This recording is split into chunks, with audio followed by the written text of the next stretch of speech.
She is the one standing beside me. I always knew this night would come. You have no idea what you just destroyed. Mr. Crane, the woman you left alone is my granddaughter. Chandeliers. That was the first thing Eleanor noticed when they walked in. The grand ballroom at the Pierre Hotel had 47 chandeliers. She had counted them at the previous year's gala, standing in nearly the same spot, holding nearly the same glass. Except last year she had been holding champagne. This year she was holding sparkling water. 7 months pregnant, midnight blue silk, custom made. She smoothed the dress with one hand and looked for her husband. The room was full. 400 people at least. Men in black tie. Women in gowns the color of precious stones. The string quartet near the east entrance was playing something she recognized, but could not name. The sound filled the room the way good music always did in high ceilings. Effortlessly, as if it belonged there and had always belonged there. Graham had squeezed her hand at the entrance.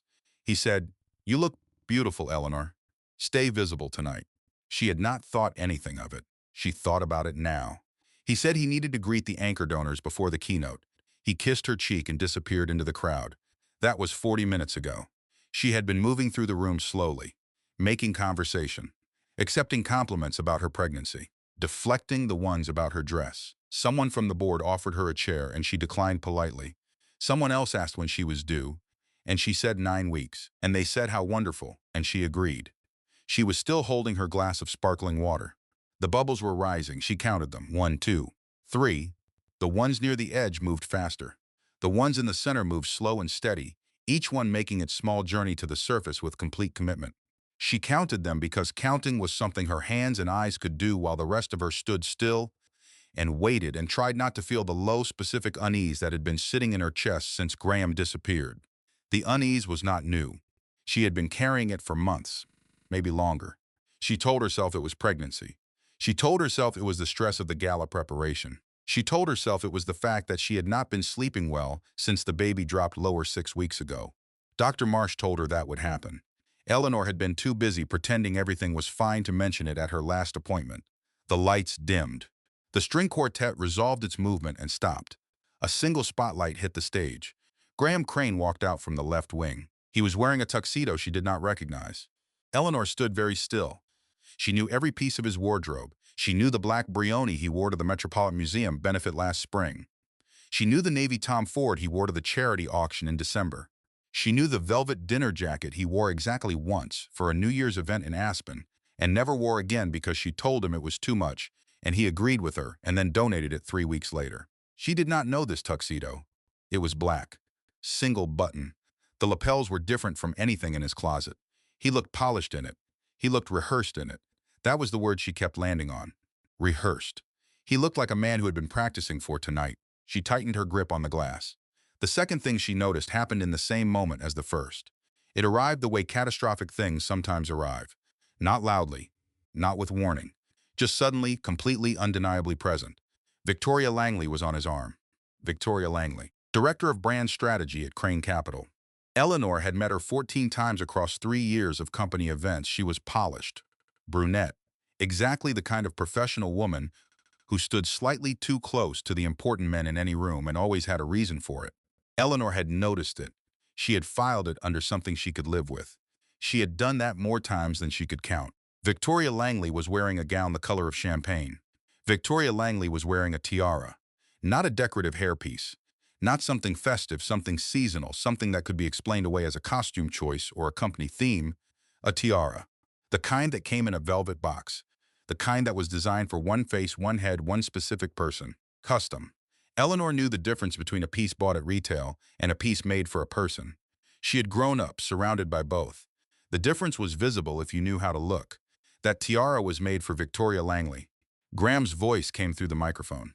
The words arrived in pieces, separately, as if they were traveling through water and she was receiving them on the other side of something thick and impossible. The woman who has stood beside me, built this company's future, helped me see what Crane Capital could become.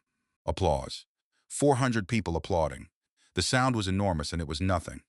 Eleanor heard it the way you hear rain from inside a building. Present. Real. Not touching her. She was counting the bubbles in her glass. 1, 2, 3, 4. The ones near the center moved slow. The ones at the edge moved fast. All of them were going to the same place. All of them were making the same journey at different speeds. beads. She watched them and she kept watching them and she kept counting because counting was the only thing still working. She looked up. Victoria Langley was smiling at the room. Graham was smiling at Victoria. The spotlight caught the tiara and scattered it across the ceiling in small bright points.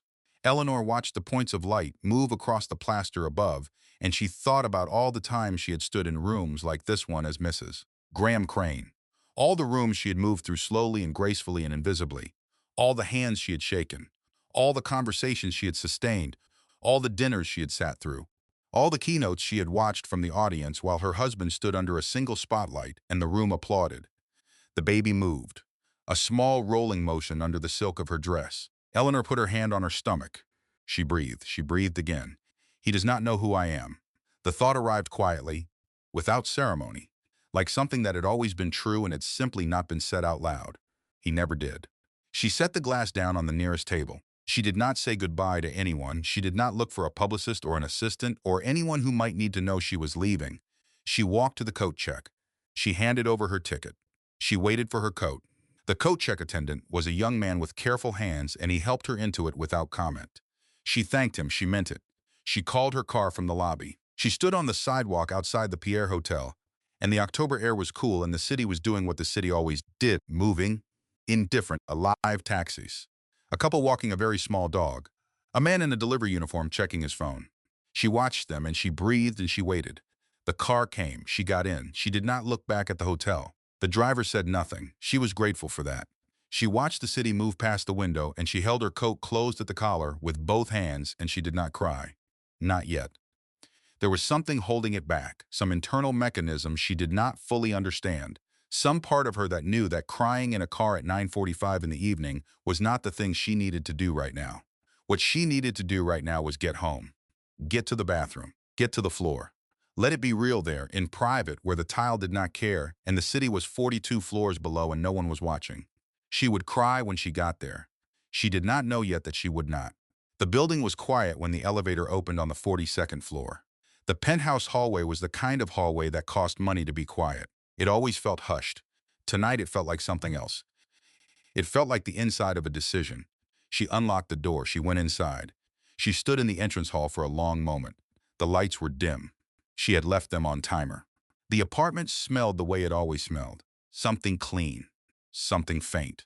Graham's cologne, which was always there in the air at this hour, a little stronger near the closet in their bedroom. She walked through the apartment, through the living room, through the kitchen, through the hall. She pushed open the door to the nursery. She had repainted it twice. Pale green first, then a warmer white. Graham kept saying the colors were wrong. Not quite what he imagined. She had changed them both times without arguing. The third color was the warmest white she could find, and she had stopped changing it after that. She had simply stopped. She stood in the doorway and looked at the room. The rocking chair, the crib, the small lamp with the shade she had chosen herself from a catalog on a Sunday afternoon while Graham was on a call. The bookshelf. The books she had been collecting since she was 5 months along, bought one at a time from different bookshops, because she wanted the shelf to feel found rather than ordered. She looked at the room for a long time. Then she walked to the master bathroom. She did not turn on all the lights, just the one above the mirror. It was enough. She set her coat on the back of the door. She set her bag on the vanity. She looked at herself in the mirror for exactly 3 seconds. Then she sat down on the floor. Not because she fell, not because she was ill. The baby was fine. She checked. She counted kicks, 4, 5, 6, before she let herself sit down. She put her back against the cabinet under the sink, and she drew her knees up as much as her stomach allowed, and she breathed. She did not cry. She thought about the tiara. She thought about whether she was wrong. She turned it over the way she turned every uncomfortable thing over, looking for the angle that made it reasonable, looking for the story she could tell herself that would make tonight into something she could sleep after. Graham was acknowledging Victoria professionally. The tiara was a company thing, some gala theme she had not been briefed on. He was drunk and made a poor choice. He would come home and explain it, and she would feel foolish for sitting on this floor. She turned it over. She looked at every angle. None of them held. The clock on the wall said 11:47. She was still on the floor. She put her hand on her stomach. The baby moved. That small rolling motion. That specific familiar weight shifting under her hand. She breathed, "Hey," she said. Her voice was steady. She was surprised by that, "Hey. We are okay. We are going to be okay." She did not know if she believed it, but she said it because the baby was listening. And some things need to be spoken before they can be true. The clock said 1:12 when she finally stood up. She rose slowly. Her back ached. It had been aching for 6 weeks and she had not mentioned it to Dr. Marsh because she had been too busy maintaining the fiction that everything was fine. She noticed that now. She noticed the number of things she had been maintaining that fiction about and for how long. She washed her hands, not because they were dirty, because the act of turning on the tap and letting warm water run over her palms was something that could be done. It was concrete. It was small enough to manage. She looked at herself in the mirror. She looked for a long time. She was 31 years old. She had gray at her temples now. Small threads of it, which Graham had called distinguished when it first appeared and then stopped mentioning. She had lines around her eyes. She had not had them when she married him. She was not sure when they appeared. She had not been looking. I have been aging in this marriage, she thought, and he has been aging in a different one. She went to the kitchen. She made tea because tea was what she could manage at 1 in the morning. She filled the kettle and put it on and stood at the counter while it heated and looked at nothing. The kitchen was quiet. The building was quiet. Below 42 floors down, the city made its low hum. Taxis. Delivery trucks. The specific late-night sound of a city that never actually stops. She found it reassuring, that hum. It meant the world was still turning even when hers had stopped. The kettle clicked. She poured the water. She watched the tea steep. She wrapped both hands around the mug and went to the window. She had never stood at this particular angle in this particular window. She had always been somewhere else. At the sink. At the island. Moving through the kitchen with some purpose. Tonight she stood at the window and looked out, and the park was there, dark and still, its paths lit by the orange glow of the walkway lights. Beautiful. She had forgotten it was beautiful. It was there every night, and she had been in the kitchen, and it had been there, and she had not looked. I'm not crazy. The thought was clear and calm and specific. I know what I saw. She said it out loud. I am not crazy. I know what I saw. Her voice was steady. The city hummed below. She thought about the tiara again. She thought about it from every direction she had not yet tried. Graham was at a level of professional success where this kind of thing could be mistaken for a performance. He liked spectacle. He had always liked spectacle. He had proposed to her on a rooftop in Paris with a string quartet and a view of the Seine, and she had said yes, and she had meant it completely, and she had thought the spectacle was for her. It had been for him. She understood that now. Not bitterly, clearly. She drank her tea. She opened the cabinet and took out a box of cereal. She ate it standing at the counter dry. From the box, because making a bowl felt like too many steps, and this was enough. The crunch was loud in the quiet kitchen. She ate and she stood and she looked at the window in the park beyond it. Graham did not come home. She had expected that. She had known it when the car brought her back. She had known it when she sat on the bathroom floor. The apartment had the specific silence of a space with one person in it. A silence that is different from the silence of a space that simply has no one in it. A silence she recognized but had not felt in 6 years. What she had not expected was how much it would hurt more than the fact of the tiara. The hurt was not in the absence. The hurt was in the not expecting. She had not expected to be here. Even tonight, even after what she saw, some part of her had been waiting for his key in the lock. Some part of her had been calculating the hour, thinking, he will come home. He will come home and explain, and the explanation will be insufficient and terrible, but at least there will be one. There was not one. She set the cereal box down. She rinsed her mug. She walked back through the apartment and she stood for a moment outside the nursery door. She did not go in. The room was dark. The small nightlight on the shelf made a soft glow under the door, amber like a low lamp. She put her hand flat against the door for a moment. Then she went to bed. She lay on her side with her pillow between her knees the way Dr. Marsh told her to. She lay in the dark and she looked at the wall and she did not sleep, and the city hummed below and the other side of the bed was empty and had been empty. For longer than tonight, she understood that now. She counted things to stay calm. The stripes on the wallpaper. The seconds between the hum of the refrigerator cycling in the kitchen. The number of times the baby moved between midnight and morning, 8, 9, 10, each one a small reassurance pressed against her hand. At some point before the sky changed, she slept for a little while. She woke to gray light and the sound of pigeons on the terrace ledge and the immediate, complete return of everything she knew. She lay still for exactly 30 seconds. Then she got up. She showered. The water was hot and she stood under it longer than usual. She dressed carefully. She moved through each action with a precision that felt deliberate. Deliberate because it was. She was choosing every motion, blouse, trousers. She had not worn trousers in 3 months because Graham preferred her in dresses. She noticed that thought and held it briefly. Then she put on the trousers. She went to the kitchen. She filled the kettle. She set out 2 mugs from habit. She caught herself and stood with the second mug in her hand for a moment. Then she put it back in the cabinet. She poured 1 cup. She held it with both hands at the kitchen window. Below, the city was fully itself. Taxis, dog walkers, a delivery truck blocking the left lane, the world operating entirely without interest in what happened to Eleanor Crane last night. She watched it. She breathed. She set down the mug and picked up her phone. It was 7:14 in the morning. She called Diane. Diane picked up before the second ring. "I was awake," Diane said. Eleanor said, "You saw it." "Half the city saw it," Diane said. Her voice was very controlled. She was choosing her words the way you choose your steps across ice. "Eleanor, honey, I have been biting my tongue for 6 years. It is permanently indented now." "I know," Eleanor said. "Are you safe?" Diane asked. "We're both fine," Eleanor said, "physically." "Where is he?" "He didn't come home." There was a silence. "Of course he didn't," Diane said. Then quietly, "How long have you known?" This was the question, the one Eleanor had been arranging the answer to since 1 in the morning. She stood at the window with her tea, and she looked at the park, and she said, "I didn't know. I knew. I didn't let myself know. That is different," Diane said. "Not unkindly." "Yes," Eleanor said. "It is."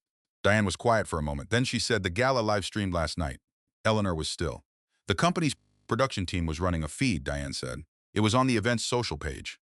Eleanor. "By the time I saw it at midnight, it had been shared 47,000 times." Eleanor put the mug down on the windowsill. 47,000. "He knew," she said. The words came out very quietly, almost too quiet to hear. "About the stream. He knew the gala streamed. We discussed the production details in September. He approved the crew himself." Diane said nothing. "He meant for it to be seen," Eleanor said. "Yes," Diane said. "I think he did." Eleanor picked up the mug again. She held it with both hands, and she looked at the park, and she thought about a man who had planned a tuxedo, and planned a tiara, and planned a live stream, and had been standing in the light of that plan for 47,000 people while his pregnant wife stood near the east wall counting the bubbles in her glass. She set the mug down again. "I need to make a call," she said. "What kind of call?" Diane asked. "The kind I should have made a long time ago," Eleanor said. She ended the call. She stood at the window for exactly 1 more minute. Then she went to her desk. She did not make the call that morning. She was not ready yet. She told herself she needed 1 more day. She told herself she needed to be sure. She told herself a great many things, and some of them were true, and some of them were the old habit of hesitation dressed up as wisdom. But she was learning to tell the difference, slowly, and she gave herself the morning to be uncertain before she had to stop being uncertain. She sat at her desk with a legal pad and she wrote things down. Not a list, not a plan, just things. The London trip that went 3 days longer than planned. A client emergency, Graham said. He was sorry. He brought her back a silk scarf in a color she would not have chosen for herself, and she thanked him for it and put it in a drawer. The conference in San Francisco in March of last year. Victoria gave the keynote. Eleanor watched it on her laptop in their bedroom, sitting cross-legged on the duvet at 10 in the morning. And she thought Victoria was impressive. She thought Victoria was unusually confident. She felt something uncomfortable watching it, and she called it professional admiration and did not look at it again. The Christmas party 2 years ago. Graham danced with Victoria twice. Eleanor watched from the other side of the room. She was holding champagne she was barely drinking because she was watching, and she was thinking, and then she was telling herself to stop thinking, and then she went to talk to someone else's wife about something irrelevant. The receipt. She had found it in his jacket pocket. She was taking the jacket to the dry cleaner, and she checked the pockets first because she always checked the pockets first. A restaurant she did not know. A Tuesday. 2 people. She had stood in the kitchen holding it, and she had made a calculation. She had calculated the cost of the question against the cost of the answer. She put the receipt back in the pocket. She had been doing that calculation for 3 years. She saw it clearly now, the pattern of it. The way she had moved through the marriage like a woman diffusing a device, always aware of the mechanism, always choosing to step carefully around it rather than to stop and look at it directly. Because looking at it directly meant something would end. And something ending, at that time, when she was building what she thought they were building together, felt like a cost she could not pay. She was wrong. She understood now that she had been paying the cost the entire time, just in smaller installments, just in ways she could tell herself were manageable. She opened her phone, she typed into the search bar, How do I know if my husband is having an affair? She looked at the results. She already knew every answer on the page. She had Googled this 11 months ago. She remembered it. She had done it at 3 in the morning on a night when Graham was traveling, and she had not been able to sleep, and the discomfort in her chest had become too loud to ignore. She had read the results, and she had felt something close to relief, the horrible relief of recognition. And then she had felt something like terror, and then she had deleted the search history and gone back to bed. She deleted this search history too. Then she stopped. She sat with her phone in her hand. Then she put it down. She went to the kitchen and made more tea. She stood at the window with the new cup. The hardest part, she thought, is admitting I knew all along. She said it quietly to herself. To the window. To the park below and the city below that and the whole indifferent and churning world below that. The hardest part, she said, is admitting I knew all along. The city did not argue. She drank her tea. She thought about the nursery. The 3 rounds of painting. The pale green. The warmer white. The warmest white. Graham saying each time that it was not quite right. She had accepted his criticism because she wanted him to feel connected to the room. She had been trying to build a room he wanted to be in. She understood now that the room was not the problem. He was not in that room because he did not want to be in their life. She had reorganized the nursery. She had reorganized her kitchen at 3 in the morning after hard conversations. She had reorganized closets. She had reorganized bookshelves. She had reorganized her calendar around his schedule, and her wardrobe around his preferences, and her opinions around his mood. She had been doing this for 6 years, and she had called it love because she did not have another word for it. She thought about the trust documents. Her grandmother had mailed them on her 30th birthday. A large envelope with Margaret Whitfield's handwriting on the outside and a card inside that said, in her grandmother's precise script, "Your foundation, my love." There was a set of documents. A summary letter from Harrison Wells. A note from her grandfather that said only, "These have been yours since before you were born. Know what you have." She had put the envelope in her desk drawer. Graham had been in the room when she opened the mail that day. He looked at the envelope and said, "Whitfield trust stuff?" She said yes. He said, "Those documents are confusing. Let me handle our financial planning. You don't need to get into all that." She said, "Okay." She put the envelope in the drawer. She did not read it. She had not read it. She went to her desk. She opened the bottom drawer. The envelope was there, still sealed, her grandmother's handwriting across the top. She picked it up and felt the weight of it and turned it over in her hands. And she thought about all the things that had been waiting in this drawer for a year and 4 months, while she moved through her reorganized life, pretending she did not need to know what she had. She was not going to open it yet, but she was going to know where it was. She put it on top of the desk where she could see it. Then she picked up her phone and went to her contacts. She searched for a name. Harrison Wells. The number was there. She had saved it when she was 22 years old, after her grandfather pressed a card into her hand at her college graduation. He said, "This is Harrison Wells. He has worked for our family for 20 years. Put his number somewhere you will not lose it." He did not say just in case. He did not need to say it. She looked at the number. She was not ready yet. But she was finding the tools. She went back to the window. She stood there until noon. She did not answer any of the calls that came in. She did not answer the texts. She answered one from Dr. Marsh's office, confirming her appointment next week. She said she would be there. Then she went to the nursery. She sat in the rocking chair, the one with the cream cushion she had chosen herself, and changed to gray and then changed back. She sat in it and she put her hands on her stomach and she rocked slowly and she looked at the room she had built, piece by piece, in a marriage where the room kept not being right. The room was right. It had always been right. It was exactly what she wanted. Graham came home at 10 the next morning. Eleanor heard the key in the lock. She was sitting at the kitchen table with a book she had been holding open to the same page for 40 minutes. She did not move. She heard him set something on the hall table. She heard his footsteps. She heard him pause in the doorway. He was carrying coffee from her favorite place, 2 cups. He set them on the counter and he looked at her and he said, "We need to talk." "Yes," she said. "We do." He sat across from her at the kitchen table. He was wearing yesterday's shirt, open at the collar. He had not shaved. She had known this man for 9 years, been married to him for 6, and she had never seen him look like this. Not frightened exactly. Something was happening behind his eyes that was not fear but was adjacent to it. He was recalculating. She could see it. "Last night was not what it looked like," he said. She did not respond. "Victoria is a vital part of the company," Graham said. "The board has been resistant to giving her the visibility her role deserves. The introduction was meant to elevate her professionally. I wanted to make a statement, Graham, Eleanor said. He stopped. There was a tiara, she said. Very quietly, he opened his mouth. Do not tell me the tiara was professional, she said. He closed his mouth. The clock on the wall made its small sound. The refrigerator cycled. Below, the city moved. They sat across from each other at the kitchen table with 2 cups of coffee from her favorite place, and the silence was the loudest thing in the room. I am going to need you to be honest with me, Eleanor said. Her voice was steady. She was surprised again by how steady it was. Not because honesty will fix this. It won't. But I have been inside this marriage for 6 years, and I deserve the truth of what that was. Graham looked at the table. How long has this been going on? Eleanor asked. He said nothing. Graham. How long?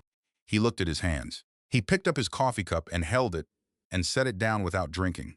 He did that thing she had watched him do in difficult negotiations. Buying time? She waited. 3 years, he said. She breathed. 3 years.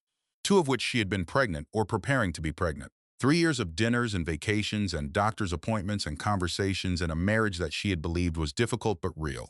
And he had known, the entire time, that there was another woman who was the real one. 3 years. She reorganized her receipts. The London trip was 3.5 years ago. The San Francisco conference was 2.5. The Christmas party where he danced with Victoria twice was 2 years and 3 months. She ran the timeline through her mind.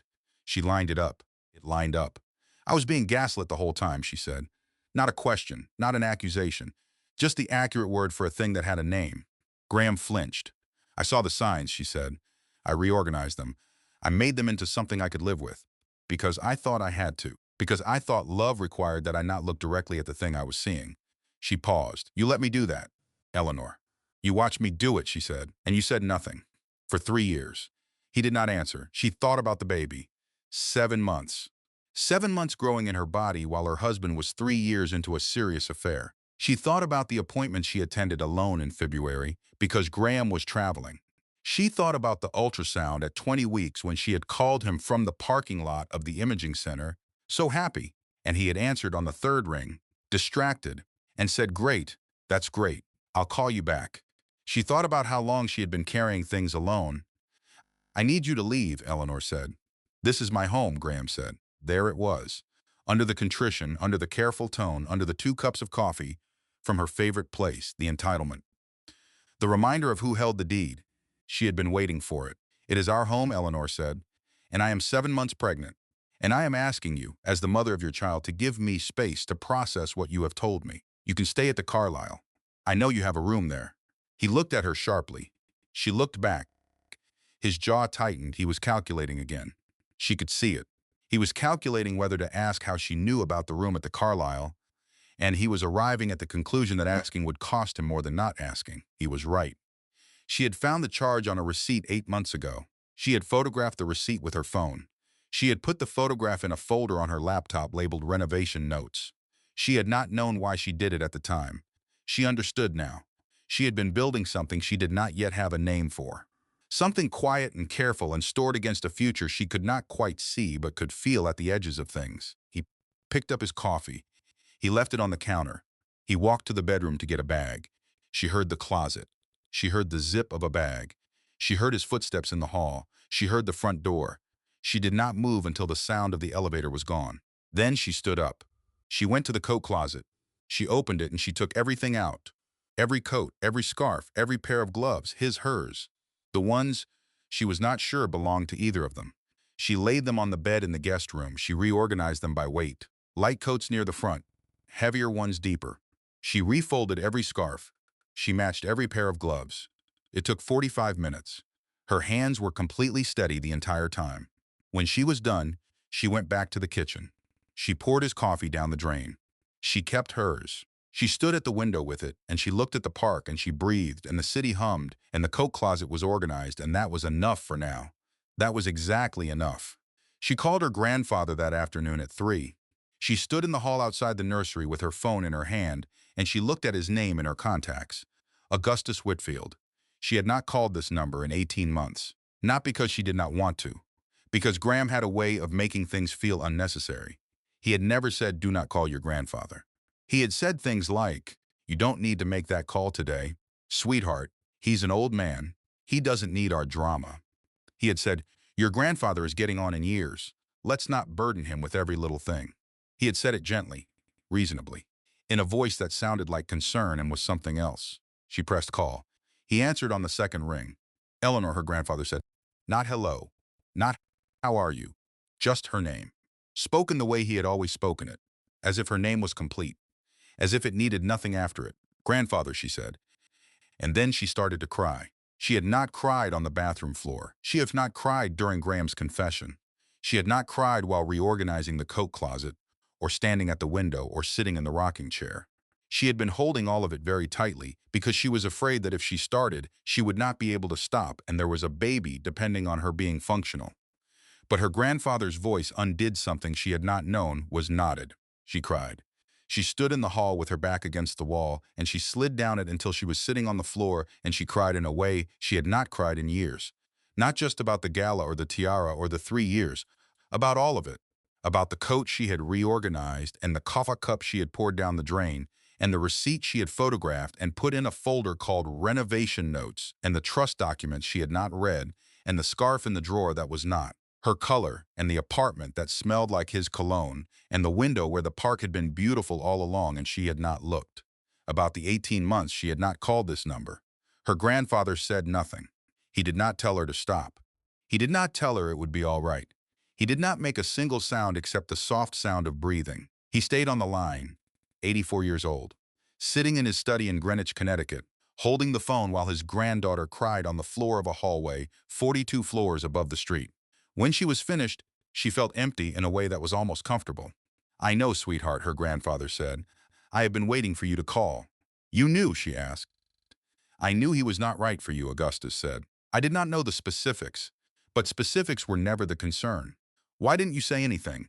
Because you needed to know it yourself, he said. Anything I told you before you were ready would only have cost me your trust. I was prepared to wait. She sat with that. She thought about her grandfather, 84 years old. A man who had built an empire from nothing and had then spent 20 years carefully, patiently dismantling the parts of himself that empire had cost. A man who knew that the difference between a good decision and a great one was usually timing. He had waited for her to be ready. He had been waiting for 18 months. I need help, she said. I know, he said. It is already being arranged. She was quiet for a moment. What do you mean? Harrison Wells has been expecting your call for 3 days, Augustus said. I called him when I saw the broadcast from the gala. She was very still. You saw it, she said. My housekeeper showed me. It was on the internet by midnight. It has been seen by a great many people. A pause. Then very quietly, your husband made a significant miscalculation, Eleanor. He miscalculated several things, but the one that will matter most is that he miscalculated you. His money was never mine. The thought came quietly, without bitterness, without grief, just as a fact. And that is okay. She had never thought of their finances as hers. She had managed them, some of them, the household portions, the accounts Graham pointed her toward.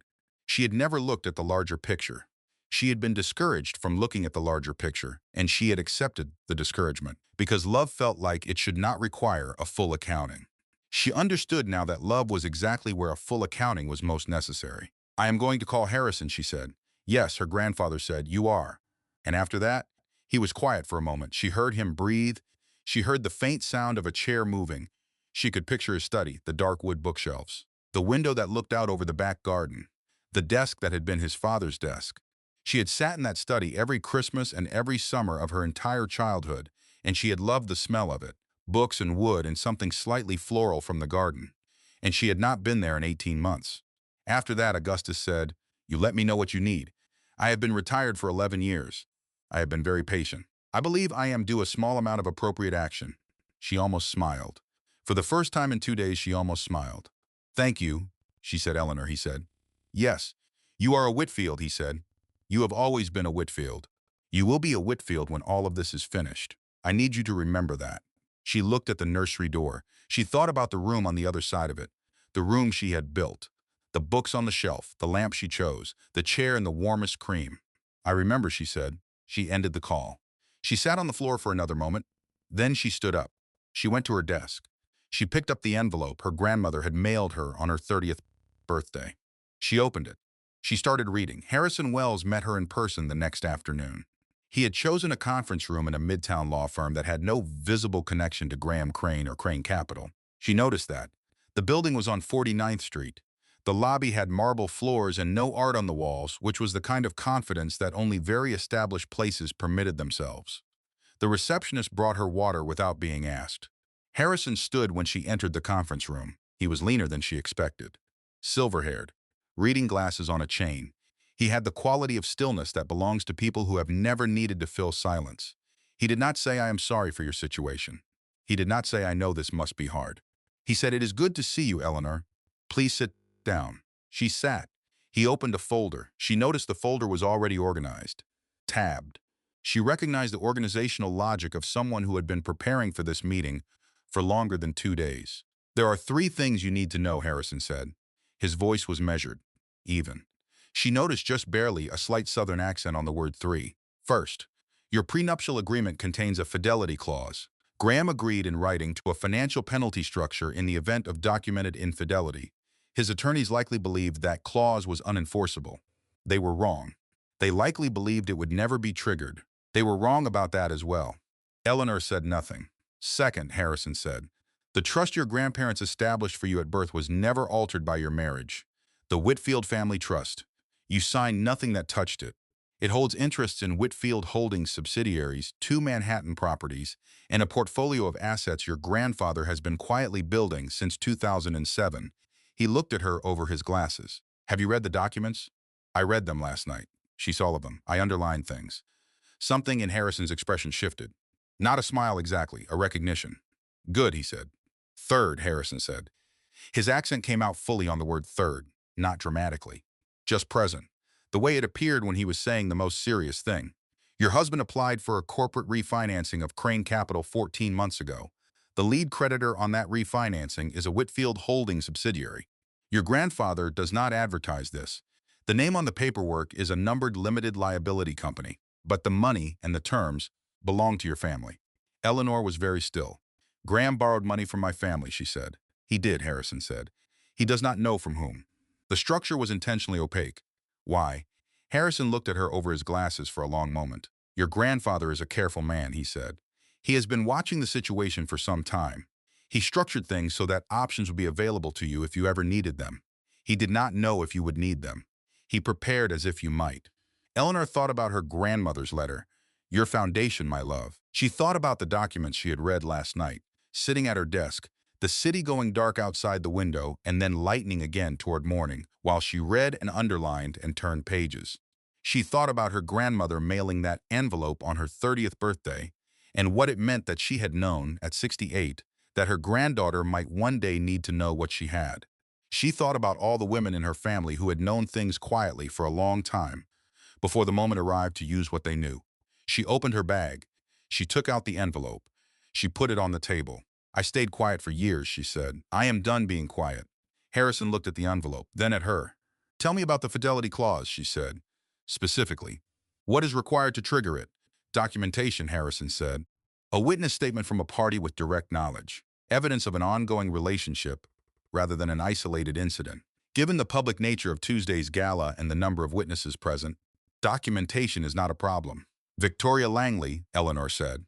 "Her statement, if she is willing to provide one, would be significant," Harrison said. "Do you have reason to believe she might?" Eleanor thought about Victoria. She thought about the tiara. She thought about a 29-year-old woman who had been standing on a stage in front of 400 people wearing something that had been made for her. She thought about what it meant to wear something made for you, how it felt, what you thought it meant. "I don't know yet," Eleanor said. "I am going to find out." Harrison made a note. "What are my options?" Eleanor asked. "That depends on what you want," Harrison said. She thought about this. She thought about it carefully. She thought about what she had wanted 6 months ago and what she wanted now, and how those 2 things were no longer the same. "I want Augusta to be safe," she said. The name came out before she had said it to anyone. The name she had chosen 3 weeks ago and not told Graham, not told anyone. "I want her foundation to be stable. I want the financial architecture of my daughter's future to be independent of whatever Graham does or does not do." Harrison looked at her. "Augusta," he said. "That is her name," Eleanor said. He wrote it down. "I do not want to destroy him," she said. "That is not what this is. I want what is mine. I want what was always mine." And I want to stop pretending those things are the same as what he gave me. They are not the same, Harrison said. I know, she said. I know that now. She looked at the folder on the table. All those tabs. All that prepared, careful architecture. Her grandfather's patience visible in every tab. His money was never mine, she said quietly. And that is okay. I always had something else. I just did not know it. Harrison closed the folder. Then here is what I propose, he said. And he told her. She listened to every word. She asked 4 questions. He answered each one without impatience. When he finished, she sat for a moment and looked at the table, and then she looked at him. I think I understand, she said. I think you do as well, Harrison said. She stood. He stood. They shook hands. The angle was slightly formal and completely appropriate, and she thought, walking to the elevator after, that this was what it felt like to be in the hands of someone who was competent, completely, reliably competent. She had not felt that in a long time.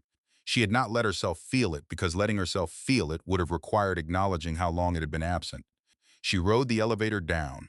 She walked out onto 49th Street. She breathed the October air. She took out her phone. She looked at Victoria Langley's name in her contacts. Not yet, she thought, but soon. Month 7, week 30, 2:30 in the morning, Eleanor was in the nursery. She had not meant to end up there. She had gone to bed at 11 and she had slept for 2 hours, which was better than the night before. And then she woke up to the baby moving and her back aching and her mind pulling her out of sleep the way it had been pulling her out of sleep for 6 days. The mind does not care about reasonable hours. It operates on its own schedule, and its schedule lately was 2:30 in the morning without exception. She had tried to go back to sleep. She could not. She had tried counting things. Stripes, seconds, breaths. She could not.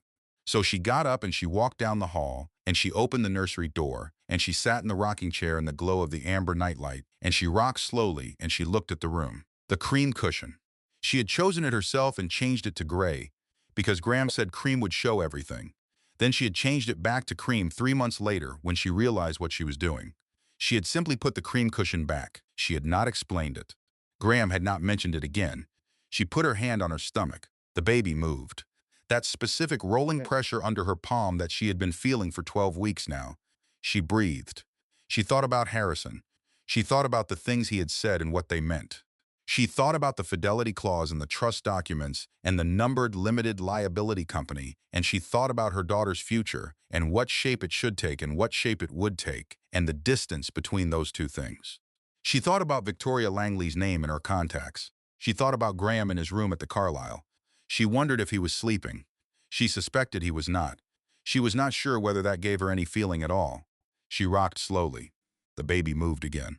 And then she stopped thinking about all of it, and she said the thing out loud that she had been circling for 6 days. The thing she had been coming at from every direction except directly. The thing that lived in the center of everything else and that she had been choosing not to see because the other things were easier to look at. I don't know who I am without him. She heard it in the room. The room was quiet, the city was below, the nightlight was amber. The rocking chair made its soft creak on the third rock, the same point every time. She heard all of it. She waited for the sentence to feel less true. It took a long time. Then she said the next part. That is the problem, she said. That is the actual problem. Not the money, not the tiara, not Victoria, not the gala, not the 47,000 people, not the public statement he made calling it a mischaracterization. The problem is that somewhere in these 6 years I stopped knowing who I was before him. And I need to find her. Because she is the only person who can take care of this baby. She is the only person who can take care of me. And I need to find her. She rocked. The baby moved. She put both hands on her stomach. Somewhere along the way, she thought, I became invisible. I let it happen. One small accommodation at a time. One small discouragement accepted. One small piece of myself set aside. I let it happen and I told myself it was love and it was not love. It was disappearing. I am done being invisible, she said it quietly. I am done, she thought about Vassar. The art history seminar she had loved without reservation. The Dutch Golden Age painter she had written her senior thesis on. The professor who had called her presentation unusually perceptive. She thought about that, unusually perceptive. She had liked that, she had held it close. And then she had met Graham, and he had loved her in a way that was large and loud and consuming, and she had stopped holding other things close, because there was not room for them in him. She thought about 2 languages. She spoke 2 languages, French from childhood, from her mother's insistence, Spanish from Vassar, from a professor who made grammar feel like music. Graham had never asked which ones. In 9 years he had never asked. She thought about the foundation board, the small arts foundation in the West Village where she had spent 3 years before the marriage, working, actually working, reading grant applications and making decisions and being good at it. She had left because Graham said the time commitment was impractical. She had not been back. Impractical. She thought about how many times she had heard that word and accepted it as a verdict. She was a woman who spoke 2 languages and had a vassar degree in art history, and had been told she was unusually perceptive and had served on a foundation board and had a grandfather who had built one of the oldest private financial empires on the eastern seaboard. She was not impractical. She had been persuaded to believe she was. She rocked. The baby was still now, resting. She kept her hands on her stomach and she looked at the room she had built and she thought, this child will grow up knowing who her mother is. This child will never see me disappear. My children will not grow up thinking this is normal. She said that too, quietly, to the room. My children will not grow up thinking this is normal. Augusta shifted under her hands. A small definitive movement. That's right, Eleanor said. Exactly right. At 4 in the morning, she got up. She walked to her desk. She opened her laptop. She searched for the Whitfield family trust documents on the drive where Harrison had sent them. She opened the first document. She read it. She opened the second. She read that. She read every document she had been sent and every document Harrison had referenced, and she underlined things in a separate document she kept open on the right side of the screen. Outside, the sky changed. She watched it without stopping. A slow shift from black to the particular deep blue that only exists for about 20 minutes before dawn. Then the first gray. Then the first pale gold at the edges of the buildings across the park. She had never watched the sunrise from this window. She had always been somewhere else. Asleep or in the bathroom or in the kitchen already. She had always been somewhere else and the sunrise had been happening without her. She watched it now. It took about 6 minutes. She did not say anything. She just watched. Graham's publicist released a statement at 8:30 in the morning on day 7. Eleanor read it before she finished her tea. She read it twice. Then she put her phone face down on the table and she looked at the ceiling and she breathed. The statement said that Graham and Victoria had been close professional partners and that the evening's introduction had been mischaracterized by public attention and unfortunately timed optics. It said Eleanor was a cherished partner and the mother of his child, and that the family valued their privacy during a time of professional transition. She picked up her phone. She read it a third time. Close professional partners. Mischaracterized, unfortunately timed optics. She thought about 47,000 shares. She thought about a tiara in a velvet box. She thought about a new tuxedo she had never seen before. She thought about 3 years. She opened her email. She typed to Harrison.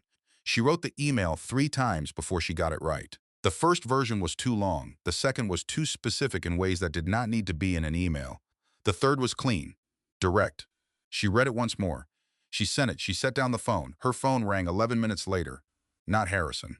Graham. She looked at the name for a moment. She answered. You emailed my attorneys, he said. He was not calm. She had known this man for 9 years, and she knew every register of his voice. And she had never heard this one. This was a man discovering that the thing he had been certain about was no longer certain. I emailed my attorney, she said, Eleanor. Let us be reasonable about this. She thought about the statement. Close professional partners. Mischaracterized. I am being extremely reasonable, she said. I am exercising the legal protections I agreed to when I signed our prenuptial agreement. As did you. Reason is precisely what I am employing. Do you have any idea what I could take from you? She held the phone. She breathed. She thought about Harrison's folder. The tabs. The numbers she had read the night before. The structure her grandfather had built 14 months ago in a numbered limited liability company that Graham borrowed from without knowing whose money it was. Graham, she said, very quietly, please think very carefully about the next thing you say to me. I would like you to think about it the way you would think about a very large financial decision. Because that is exactly what it is. Silence, she continued. I have been very quiet for 6 years, she said. I have been easy to underestimate. I understand that.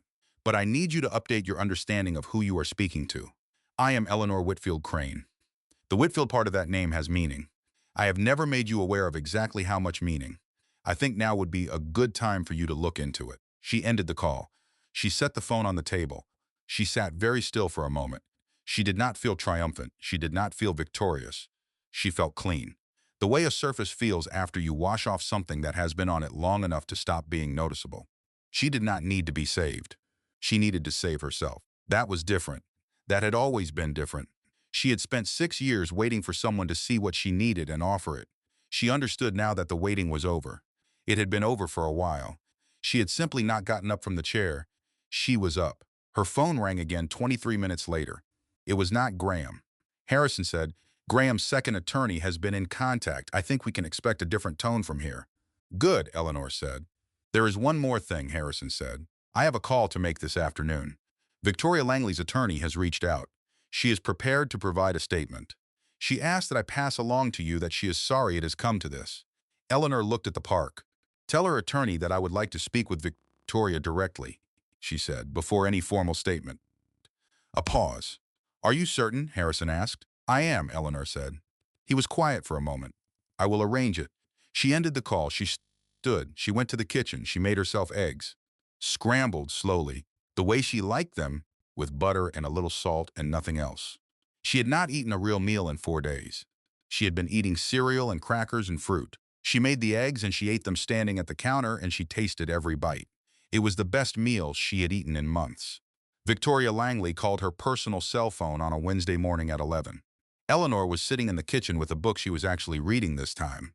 She had gotten 14 pages in before the phone rang. She looked at the name on the screen. She sat with it for 10 seconds, then she answered. "I know you have no reason to take this call," Victoria said. Her voice was not what Eleanor had been expecting.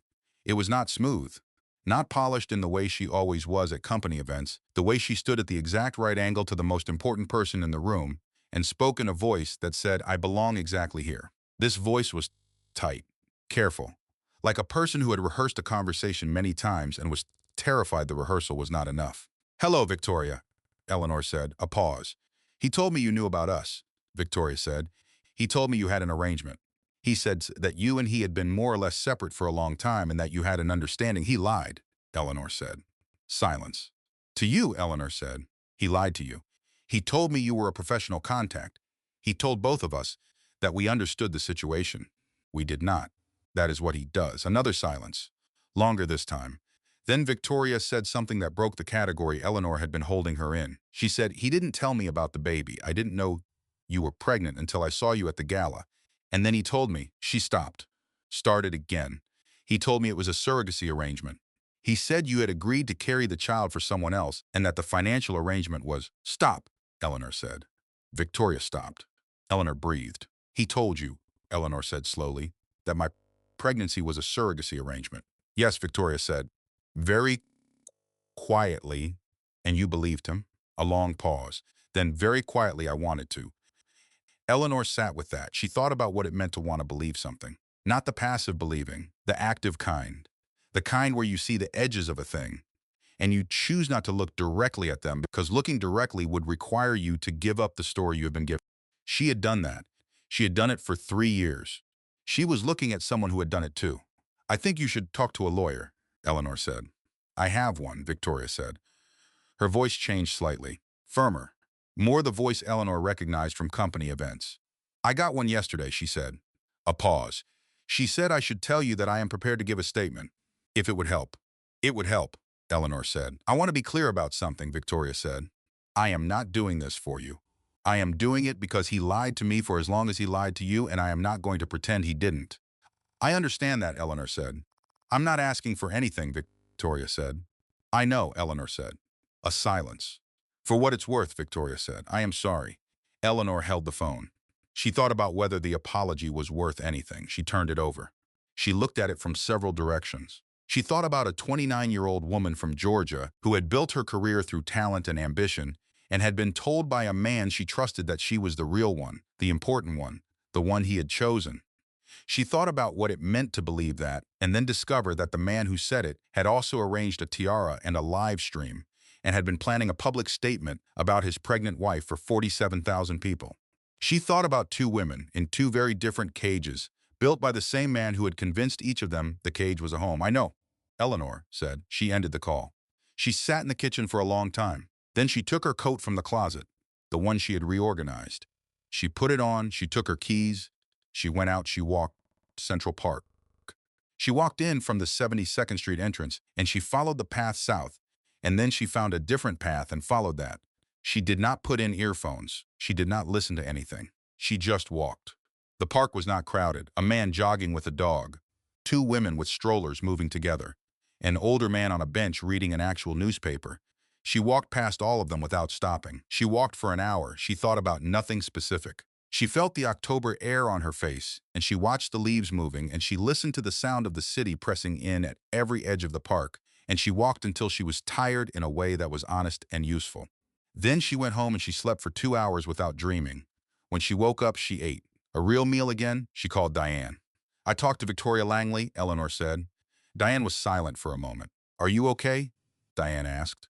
I'm better than I expected to be, Eleanor said. What was she like? Eleanor thought about it. Complicated, she said. More complicated than I expected. Most people are, Diane said. Yes, Eleanor said. I think I'm only beginning to understand that. Harrison called at 9 in the morning on day 14. Eleanor answered on the first ring. She had been up since 6. She had been reading, and then she had made breakfast, real breakfast, and she had eaten it at the kitchen table while the light changed in the window. She was wearing the trousers she had started wearing again. She had not worn Graham's preferred dresses once since the gala. The fidelity clause, Harrison said, is fully documentable.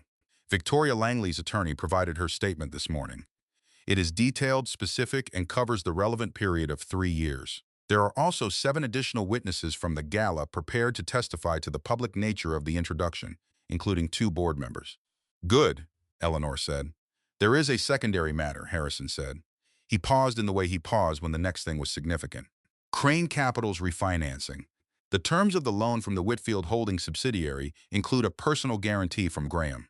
That guarantee triggers certain oversight provisions if there is a material adverse change in his personal circumstances, including the initiation of divorce proceedings by a spouse.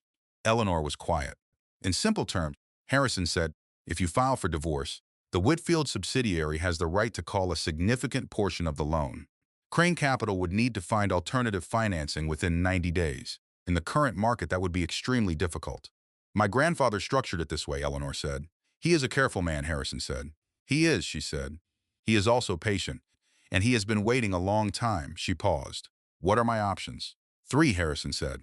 You file for divorce, and the loan provisions trigger immediately. You negotiate a private settlement in exchange for not triggering the provisions. Or you do nothing.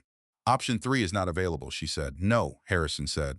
I did not think it would be. She stood up from the kitchen table and went to the window. The park was below. She had been watching the park from this window every morning since the gala. She was making up for all the mornings she had not looked. She thought about what she wanted. She thought about it the way she had been learning to think about things, without apology, without asking herself if she was allowed to want it, without reorganizing the want into something smaller. She wanted her daughter's future to be stable. She wanted her own future to be honest. She did not want to destroy Graham. That was not strategy. That was not mercy. That was simply not what this was about. I have a proposal, she said. Tell me, Harrison said. She told him. There was a pause when she finished. She could picture Harrison on the other side of the call, his reading glasses on the chain, his stillness. That, Harrison said, is not what I expected. Most things I do apparently are not, Eleanor said. No, he said. I'm beginning to understand that. The proposal was this. Rather than filing immediately and triggering maximum financial chaos, she would offer Graham a structured choice. He could negotiate a thorough, honest, complete settlement on her terms in exchange for a 60-day window before she triggered the loan provisions. During those 60 days, he could arrange alternative financing. If he did so honestly and on schedule, she would release the loan trigger permanently. If he did not, she filed. Everything triggered. The company restructured. His investors lost confidence. And every detail of the gala, the tiara, the 3-year affair, and the public humiliation of a 7 months pregnant wife would become the only story anyone told about Graham Crane for a long time. It was not revenge. It was architecture. She had spent 6 years making herself smaller so he could feel larger. She was done shrinking. She was not angry about the shrinking. Anger would take up space she needed for other things. She was done. That was enough. Can you take this to his attorneys today? She asked. I can, Harrison said. Do that, she said. She ended the call. She went to the nursery. She sat in the rocking chair. She thought about love. She thought about what she had believed love required. She had believed it required sacrifice. She had believed it required setting aside the things that were only yours. She had believed it required becoming the background against which someone else became vivid. She was wrong about that. Love required showing up whole. Love required being visible. Love required occupying the space you were given fully and honestly. She had not done that. She had been persuaded not to do that, and she had accepted the persuasion because she wanted the thing at the end of it. She had been wrong about what the thing at the end of it would be. She was not wrong anymore. She held that. She let it settle. At 3 that afternoon, Harrison called back. Graham's attorney has accepted the framework for negotiation, he said. Eleanor breathed. On what terms, she asked. Yours, Harrison said, more or less exactly yours. She looked at the room around her. The books on the shelf, the lamp she chose, the cream cushion on the rocking chair she was sitting in. Good, she said. There is one thing you should know, Harrison said. Tell me. When Graham's attorney called this morning, Harrison said, the first thing he asked was whether Whitfield Holdings was the entity behind the subsidiary loan. What did you say? Eleanor asked. I confirmed it, Harrison said. She nodded, even though Harrison could not see her. Good, she said again. Graham's mother called on a Tuesday morning and asked if she could come over. Eleanor looked at the caller ID for one ring. Then she answered and she said yes. She said it immediately without hesitation because the conversation was inevitable, and Eleanor had always preferred the inevitable on her own terms. Claire Crane arrived at 11 exactly. She was wearing a camel coat and pearls. Her hair was the same as always, that precise silver that required a great deal of maintenance to look effortless. She sat in the living room without being invited to. She had always done that. Eleanor had always let it pass. She put her coat on the back of the chair without asking. You look tired, Eleanor, she said. You always look tired lately. I am 7.5 months pregnant and navigating a divorce, Eleanor said. Tired is accurate. Claire blinked. The word divorce landed differently than she had expected. Eleanor could see it. Claire had prepared multiple versions of this conversation. She had prepared for a crisis. She had discovered instead a conclusion. Is it? Claire started. Yes, Eleanor said. Not unkindly. Firmly. Claire was quiet. She was a woman who had always operated on 2 levels. The surface level, which was warmth and charm, and the particular performance of a woman who had climbed from a specific kind of nothing to a specific kind of something on the strength of her son's success. And the level underneath, which was sharper, more practical, more honest. Eleanor had always seen both levels. She had simply chosen, out of decorum, not to address the second one directly. He's a good man, Claire said. The words came out without their usual conviction. He has done a good man's things at certain moments, Eleanor said, and at other moments he has done something different. The woman who was wearing a tiara at his company gala will have a better understanding than I do of the proportion. Claire flinched. This was the thing, Eleanor realized, that Claire was most afraid of.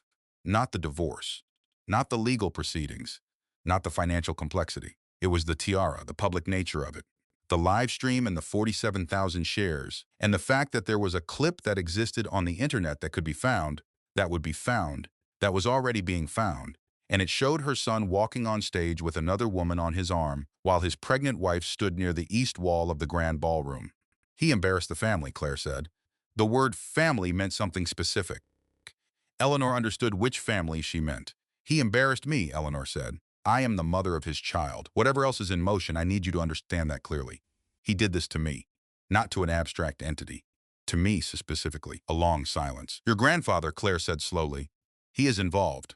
My family is involved, Eleanor said. Yes.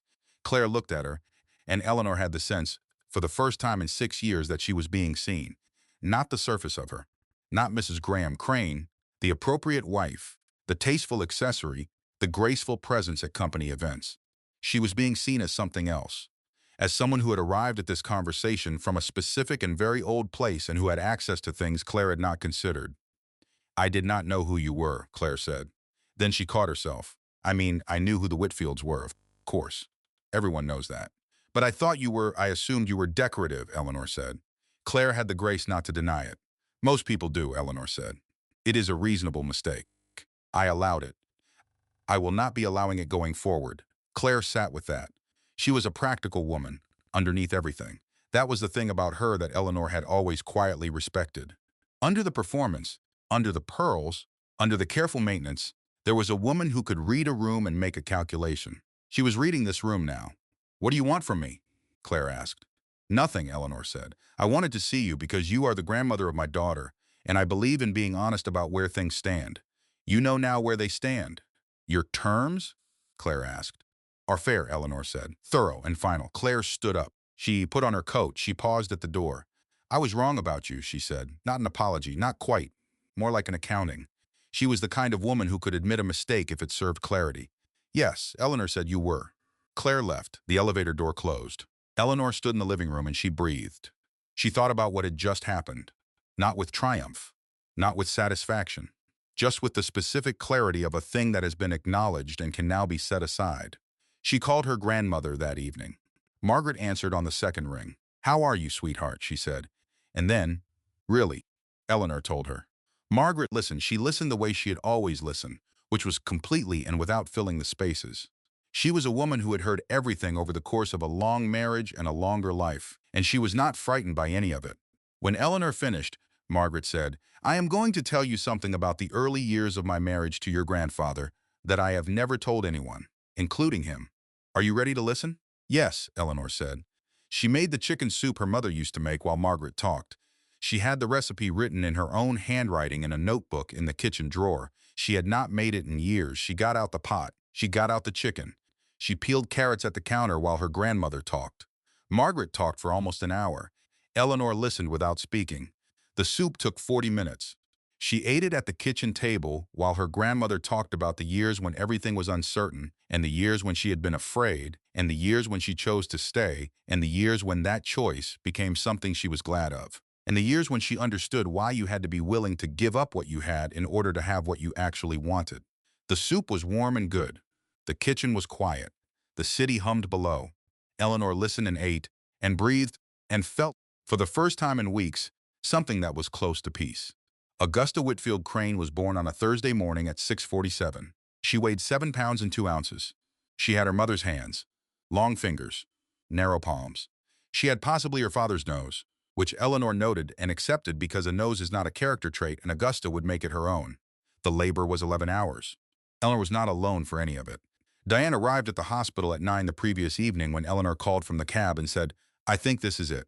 Diane said, "I'm already in my shoes." She arrived 20 minutes later in her scrubs from a shift she had ended 3 hours early, and she did not leave the room until after. Eleanor's mother flew in from Greenwich. Her father drove down and sat in the waiting room where he did what he always did in waiting rooms, which was read and say nothing and be completely present. At 4 in the morning, Eleanor's grandfather arrived. She knew this because the nurse told her.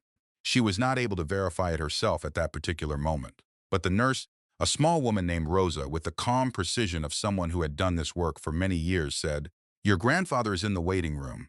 He says he will stay as long as you need." Eleanor put her hand over her mouth. She breathed for a long moment. Graham was not there. He had been notified. The hospital had his number. Eleanor had Harrison send formal notification through his attorney's office as a precaution. He had not come. He was in a deposition that his attorneys had apparently scheduled with insufficient attention to the due date on his wife's chart. He could have been here, he was told. He chose the deposition. Eleanor understood this as clearly as she understood everything else about him now. She did not dwell on it. She filed it in the honest accounting she was keeping of what this marriage had been. And she turned back to the work in front of her, which was the most important work she had ever done. Augusta arrived at 6:47. She did not cry immediately. She made a sound that was specific and declarative, not a wail, more of an announcement, as if she had arrived with something she intended to say and was arranging her first sentence. "Hello, Augusta," Eleanor said. And then she held her daughter and she looked at her and she felt something happen inside her chest that she did not have a word for. She had been told about this. She had read about it. She had thought she understood it. She had not even close. Nothing she had read or been told came anywhere near this specific small face, this specific weight in her arms, this particular and absolute certainty that everything before this moment was prologue. She held her daughter, and she was not afraid. She had thought she would be afraid. She had been afraid for months, afraid of doing it alone, afraid of failing, afraid of the size of the thing ahead. She looked at Augusta. She was not afraid. She was ready. Diane sat in the chair by the bed and looked at Eleanor holding Augusta, and then she looked away. She looked at the window, her jaw was tight. After a moment she laughed quietly, and said, "That is magnificent," and her voice was slightly different than usual. "She is magnificent," Eleanor said. "She really is," Diane said. And then after a moment you named her before anyone could object. "Yes," Eleanor said, "I did." The name had not been on any list Graham had provided. He had shared 3 lists in a document called Baby Names Are Choices, organized with his characteristic efficiency. She had never opened the document. She had known for 6 weeks what her daughter's name would be, and she had been waiting until she was able to say it without needing to defend it. She could say it now. A nurse brought Augustus in at 8 in the morning. He came in slowly, his cane in his left hand. He was wearing a dark suit. He had been in the waiting room since 4 in the morning in a dark suit. Eleanor thought about that. 84 years old, in a waiting room, in a dark suit, since 4 in the morning. He looked at Augusta for a long time without saying anything. Then he said, "Hello, Augusta." Augusta breathed in the specific small rhythm of new babies. "She looks like you," he said to Eleanor. "She looks like herself," Eleanor said. He sat in the chair by the window. He rested both hands on his cane. He looked at his great-granddaughter in his granddaughter's arms, and the morning light came in through the east-facing window, and the room was quiet. "Graham," he said. "In a deposition," Eleanor said. He nodded once. "He could have been here," Eleanor said. Not with bitterness. She had examined it for bitterness and found something else. Something that was the final form of an understanding she had been arriving at for weeks. He was told. He chose the deposition. "Yes," Augustus said. He did. The room was quiet. Diane had stepped out to call the pediatrician. The nurse was doing what nurses do, moving through the room with the purpose of someone with 11 more rooms on their list. Eleanor held Augusta, and her grandfather sat by the window, and the morning light moved across the floor. "My children will not grow up thinking this is normal." She had said that in the nursery at 2:30 in the morning to a room that was quiet and a baby that was still growing. She said it now to Augusta, quietly, not to the room, but directly to the small face looking up at her. "We're okay," she said. "We are going to be more than okay." Augusta breathed, her grandfather breathed, the light moved across the floor. They stayed like that for a long time. The negotiation took 11 weeks. Harrison presented the settlement in its final form on a Wednesday morning in the same Midtown conference room where they had first met. The folder was thicker this time. More tabs. More paper. Eleanor read every page. She asked 17 questions. Harrison answered each one without impatience or abbreviation. She had moved into the Upper East Side townhouse in the 3rd week, the one her family had owned since before her parents were born. She had not known she had access to it. Graham had quietly and persistently kept her financial picture small. He had not prevented her from knowing.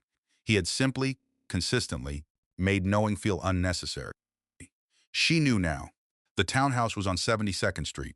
3 stories, brownstone, a garden that needed work and would get it in the spring. She had gone through it room by room on the first morning with Augusta in the carrier on her chest, both of them moving through the space slowly, acquainting themselves. She chose the room with the eastern window for Augusta's nursery. She did not bring the rocking chair from the penthouse. She bought a new one, pale wood, a cushion in the warmest cream she could find. She hired a night nurse for the first 3 weeks and then discovered she did not want one. She wanted the 3 in the morning feedings. She wanted the specific weight of her daughter at 3 in the morning, the specific smell of her, the specific sound of her eating, the specific moment when Augusta finished and looked up with that unfocused, satisfied expression, and Eleanor laughed quietly and settled her back. She was fully present in a way she had not been in years, perhaps in a way she had not been allowed to be. Presence required stillness. Stillness required safety. She had it now. It was hers. She had it. On the morning of week 9, she wrote the letter of acceptance to the Whitfield Foundation Board. The foundation had contacted her through her father in the 4th week. The board had a vacancy. They had been hoping she would consider filling it when she was ready. She had read the letter 3 times before she replied. The reply took her 4 hours to write. She wrote it and deleted it and wrote it again and got up twice and made tea and came back and looked at what she had written and decided it was right. She sent it on a Tuesday night while Augusta slept in the bassinet next to her desk. She sat at her desk after, and she looked at the sent notification on her screen, and she felt something that was not triumph and was not relief. It was simpler than both of those. It was recognition. The feeling of stepping back into a room you had left years ago and finding it was still the room you remembered and that you still knew where everything was. She had been here before. She had been good at this before. She would be good at it again. She accepted the settlement on a Wednesday morning in the 11th week. The pen was heavy, Harrison's. He had been using it for 30 years, and the weight of it was appropriate. She signed her name and initialed the pages where she was asked to initial, and she set the pen down. "Congratulations," Harrison said. "Thank you," she said, "for everything." He inclined his head. "I want to be clear about something," he said. He looked at her the way he looked when he was saying something that mattered to him as a person, not as an attorney. The strategy. The structure of the negotiation, the approach to Victoria, the timing. That was you. I was the instrument. You were the hand. She was quiet for a moment. She did not deflect it. She did not minimize it. She did not say, "Oh, you're too kind," or "I couldn't have done it without you," or any of the other sentences she had spent 6 years reaching for when someone said something good about her. She received it. She let it be true. "Thank you," she said. "There is one more thing I need from you," she said. "Name it," Harrison said. "The Whitfield Foundation Board," she said. "We have a vacancy." Harrison looked at her over his glasses, a very long look. Then something happened in his expression that she had not seen before. Something that was close to warmth. "I believe," he said, "your grandfather has been hoping for exactly that." She smiled. It was a complete smile, the first one she had felt go all the way to her eyes in a long time. "The Whitfield Family Trust," she said. "Is Augusta's settlement structured through it?" "It is," Harrison said, "correctly and completely. Augusta's future is protected at the same structural level as your own." She thought about that. She thought about her grandmother mailing an envelope on her 30th birthday. "Your foundation, my love." She thought about her grandfather building something over 11 years that would be there when she needed it. She thought about Augusta, 6 weeks old, sleeping in the pale wood crib in the eastern room of the brownstone. She thought about the trust document she had opened and read in a single night, underlining things. She thought about the generations of careful, quiet people who had built this thing and given it to her and waited. She thought, "This is what I inherited. Not the money, not the properties, not the accounts. This specific long-view care. This willingness to build something without knowing when it would be needed." She thought, "I will build this for Augusta, exactly this. The same patience, the same care, the same envelope on a 30th birthday. I do not need to be saved," she said quietly. Harrison looked at her. "I needed to save myself," she said. "I did." He said nothing. She picked up her bag. She walked to the elevator. She wrote it down. Victoria Langley sent a text 3 days after the settlement was signed. It arrived at 9:30 in the morning while Eleanor was at the kitchen table in the townhouse with Augusta and the bouncer on the chair beside her. Augusta was awake, doing the specific work of being 8 weeks old, which involved looking at things and making small sounds and occasionally discovering her own hand with an expression of complete surprise. The text said, "I resigned from Crane Capital today. I wanted you to know." Eleanor read it. She set the phone down. She looked at Augusta, who had found her hand again and was looking at it with that same focused surprise. She picked the phone back up. She thought about Victoria. She thought about the tiara. She thought about what it meant to have been the tiara woman, to have believed you were the chosen one, to have believed that a man was building something with you, for you, toward a future that had your name on it. She thought about what it meant to discover that the man had also been building something else entirely on the other side of a wall you did not know existed.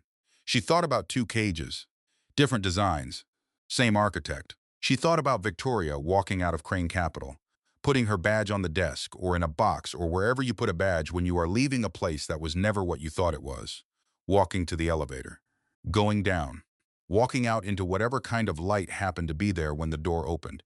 She typed, "That took courage." A pause. Then Victoria typed, "I don't know where to go from here." Eleanor looked at that for a moment. She typed, "You will figure it out. You are clearly not someone who stays where she does not belong." Another pause. Longer. Then, "For what it's worth, I am sorry."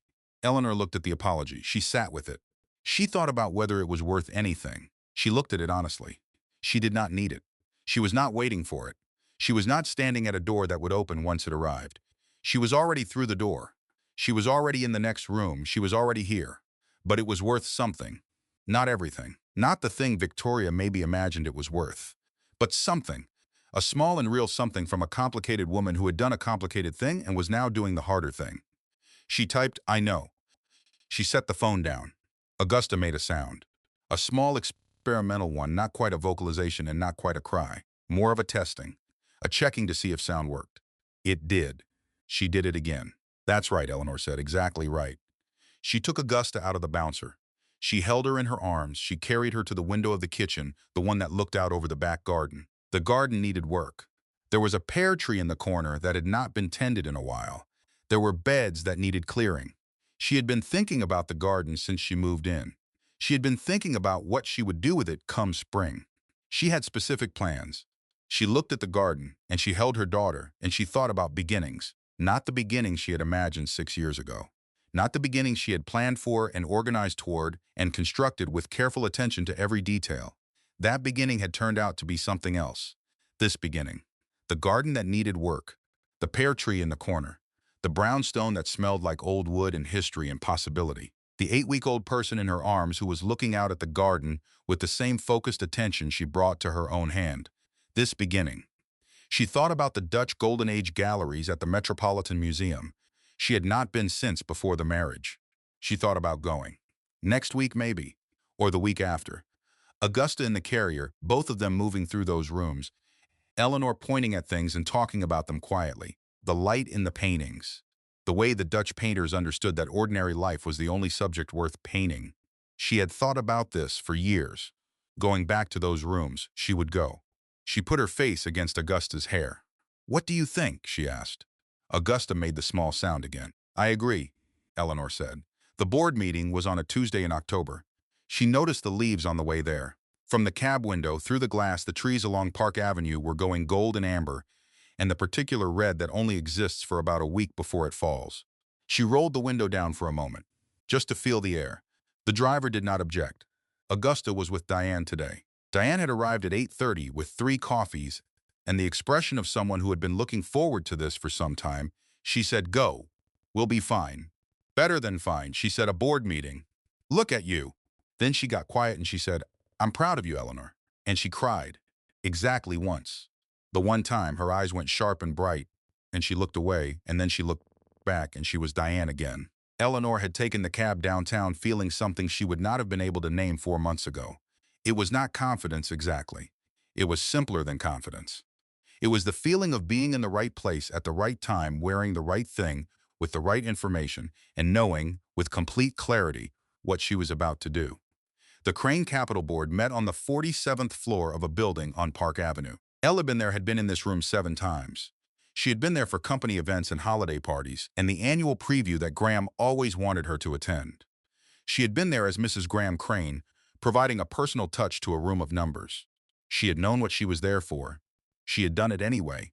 She entered the room as Eleanor Whitfield Crane, creditor's representative, the Whitfield Holding subsidiary's representative specifically. On the agenda, official, in the seat that had been assigned to her, Graham was at the head of the table. He looked at her when she walked in. She watched him process it, the jaw tightening, the calculation happening behind his eyes. He was revising something. She could see him revising it. She met his gaze. She did not look away first. She sat in her assigned seat, 3 from the head of the table, and she opened her portfolio. She did not explain herself to anyone. Harrison was not here. This was not his meeting. The chair called the meeting to order. The agenda moved through its first items: standard business, quarterly performance review, capital allocation for the coming year. The third item was the refinancing. The chair introduced Eleanor as the creditor's representative. A man at the far end of the table, someone she did not know, said, "I was not aware Whitfield Holdings was the lead creditor." "Most people were not," Eleanor said. She began her presentation. She had worked on it with Harrison for 3 weeks. She had worked on it alone for 1 week before that. She had gone through it in her head in the mornings before Augusta woke up. And she had gone through it at night after Augusta slept, and she knew every number and every clause and every option and every implication. She presented the terms: clear, fair, structured. The core was this: the Whitfield subsidiary would extend the loan on revised terms, allowing Crane Capital the stability it needed. In exchange, the board would agree to 3 governance adjustments: stronger oversight, better protection for minority shareholders, a formal conduct provision for the CEO. The conduct provision was new. It was specific. It had not existed in the original refinancing terms. It existed now because she had written it. She presented it. She answered 4 questions from board members who were not Graham. She answered each question precisely and without hesitation. Graham said nothing for almost the entire presentation. At the end, he said, "These terms are favorable to the company," Eleanor said. "The alternative is a 90-day call. I believe you have been briefed on what that would mean in the current market." A silence. Graham looked at her. She looked back. She was not angry. She had moved through anger and come out the other side. She was not victorious. She had moved through the anticipation of victory and found something quieter there. She was not afraid. She had not been afraid since the morning Augusta was born, and she had looked at her daughter and simply stopped. She was clear. She was herself. She was standing on the foundation that had always been there and that she had for a number of years stepped off of. She was back on it. She finally understood, looking at Graham across that table on the 47th floor, that the prison door had been unlocked all along. She had been her own warden. Not because she was weak, not because she was foolish, because she thought love required it, because she believed that being chosen meant becoming what the person who chose you needed, because she had reorganized herself so many times, so quietly, so thoroughly, that she had forgotten she was doing it. She was not wrong anymore. The board voted. 11-1. Graham was the one. Eleanor closed her portfolio. She did not say anything else. She stood. She shook hands with two of the board members who came to her side of the table. She thanked the chair. She walked to the elevator. She pressed the button. The doors opened. She got in. 47 floors. The elevator descended in that particular quiet that expensive elevators have. No rattling, no sound. Just a smooth, certain movement downward toward the lobby. She looked at her reflection in the polished doors. She saw some she recognized. The doors opened. She walked out into the lobby. Marble, quiet. The particular expensive quietness of a building that has been here for a long time and expects to be here for a long time after that. She walked through the revolving door. She walked out into October. The air was cool. The leaves on the trees along Park Avenue were gold at the edges, and the light was that specific fall light that is not warm exactly but has warmth in it, a warmth that is leaving, and the knowing that it's leaving makes it more itself. She stood on the sidewalk. She thought about a 22-year-old in a seminar room in Poughkeepsie who was told she was unusually perceptive. She was. She had always been. She thought about an 84-year-old man who sat in a hospital waiting room from 4 in the morning because his great-granddaughter was being born and he would not be anywhere else. She thought about Augusta with Diane right now. Augusta, who was 9 weeks old. Augusta, who was doing the specific miraculous work of being 9 weeks old. Augusta, whose hands were her mother's hands. Long fingers, narrow palms. She thought about a cream-cushioned rocking chair in an Eastern room in a brownstone on 72nd Street. She thought about the sunrise she had watched from the window she had never used before. She thought about how long it took. 6 minutes. Just 6 minutes. She did not think about Graham. She passed a shop window on the way to the corner. She glanced at it. She saw herself. She looked at herself in the glass. She looked for a long moment.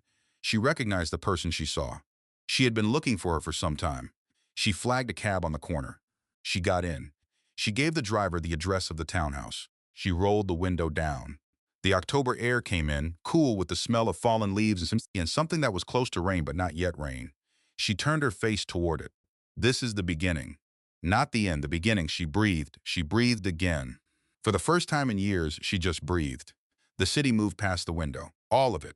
Every piece of it. Alive and indifferent and continuing as it always continued, she watched it. All these people, in all these cabs, and on all these sidewalks, all carrying their own enormous ordinary lives, all moving through the October afternoon with their own specific weights and their own specific purposes. She was one of them. She was completely herself, and she was one of them. The cab turned onto 72nd Street.